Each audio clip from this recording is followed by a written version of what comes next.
Hotel, உணவு, map review போன்றவற்றிற்கு rating கொடுத்தால் கமிஷன் கிடைக்கும் என்றும் அதிக டாஸ்குகளை முடிப்பவர்களுக்கு அதிக கமிஷன் கிடைக்கும் என நம்ப வைத்து மக்களை முதலீடு செய்ய வைத்து சைபர் கிரைம் கும்பல் மோசடிகளை அரங்கேற்றி வருகிறது.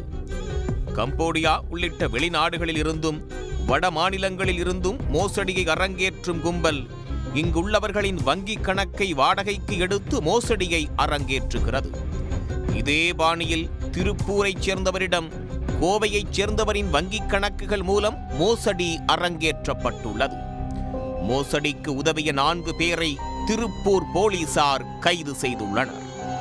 மோசடி நடந்தது எப்படி?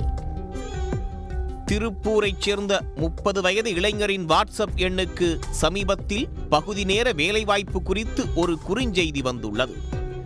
மேப் ரிவ்யூ செய்து ரேட்டிங் கொடுத்தால் கமிஷன் கிடைக்கும் என்றும் டாஸ்குகளை முடிக்க முதலீடு செய்தால் பணம் இரட்டிப்பாக கிடைக்கும் என்றும் குறிப்பிடப்பட்டிருந்துள்ளது. இதை நம்பிய அந்த இளைஞர் 17,29,000 ரூபாயை முதலீடு செய்து ஏமாந்துள்ளார். இது தொடர்பாக திருப்பூர் மாநகர சைபர் கிரைம் போலீசில் அவர் புகார் அளித்தார்.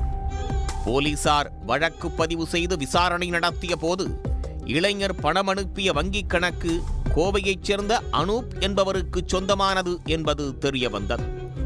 அவரிடம் விசாரணை நடத்தப்பட்டது. அதில் கோவை துடியலூரைச் சேர்ந்த நஜுமுதீன் என்பவர் பணம் கொடுத்து அனூப்பின் வங்கிக் கணக்கு உள்ளிட்ட விவரங்களை பெற்றது தெரிய வந்தது. அவரிடம் விசாரித்த போது கோவை KK புதூரைச் சேர்ந்த இம்ரான் பாஷா, ரகுமான் ஆகியோரிடம் அனூப்பின் வங்கிக் கணக்கு விவரங்களை கொடுத்ததாக கூறியிருக்கிறார்.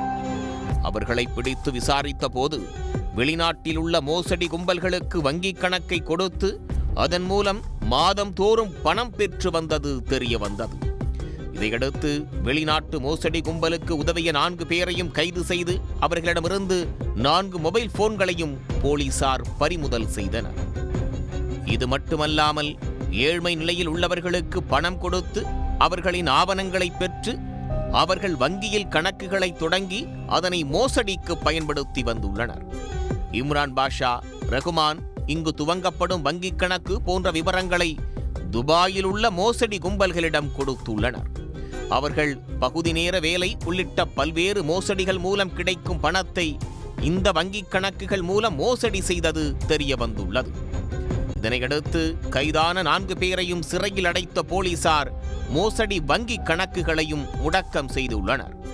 மேலும் துபாயிலிருந்து செயல்படும் மோசடி கும்பலை பிடிக்கவும் நடவடிக்கை எடுத்துள்ளனர். உடனுக்குடன் செய்திகளை தெரிந்து கொள்ள சன் நியூஸ் பெல் ஐகானை கிளிக் பண்ணுங்க.